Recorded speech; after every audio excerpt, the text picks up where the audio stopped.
ప్రజలకు చేరువయ్యే డిఎన్డబ్ల్యూఓలను జిల్లాలకు నియమించాలని మైనార్టీ సంక్షేమ శాఖ డైరెక్టర్, జాయింట్ డైరెక్టర్లను జానో జాగో, ముస్లింల అభివృద్ధి వేదిక, సంఘం నేతలు వినతి పత్రం అందించారు.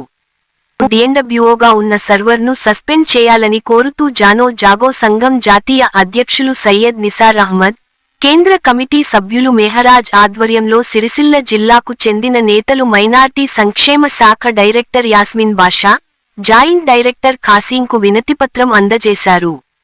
ఈ కార్యక్రమంలో ఉత్తర తెలంగాణకు చెందిన జానో జాగో సంఘం నేతలతో పాటు సిరిసిల్ల జిల్లా వేములవాడ మండలం చంద్రగిరి గ్రామ కమిటీ అధ్యక్షులు సయ్యద్ చోటేమియా, ఉపాధ్యక్షులు సయ్యద్ ఇమాం, ప్రధాన కార్యదర్శి షేక్ మౌలానా, కార్యదర్శి సయ్యద్ జహంగీర్ సదర్, సలహాదారు మున్నా, గ్రామ కమిటీ ఇన్ఛార్జ్ సయ్యద్ అల్తాఫ్, కోశాధికారి సలాం, కమిటీ సభ్యులు షేక్ షరీఫ్, షేక్ ఖాసీ, షేక్ అబ్దుల్, సయ్యద్ జహంగీర్, షేక్ సాదుల్, షేక్ చోటే సాదుల్ తదితరులు పాల్గొన్నారు.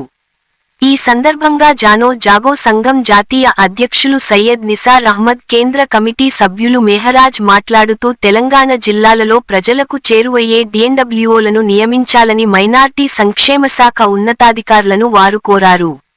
సిరిసిల్ల జిల్లా డిఎన్డబ్ల్యూఓ సర్వర్పై అనేక ఆరోపణలు ఉన్నాయని, వాళ్లకు చెందిన పలువురు తమకు ఈ విషయాలను తెలియజేస్తే వాటిని తాము మైనార్టీ సంక్షేమ శాఖ డైరెక్టర్, జాయింట్ డైరెక్టర్ దృష్టికి తీసుకెళ్లడమే కాకుండా వివరాలతో కూడిన మెమోరాండం ఇచ్చామని, వాటిపై విచారణ జరుపుతామని అధికారులు హామీ ఇచ్చారని ఆయన తెలిపారు.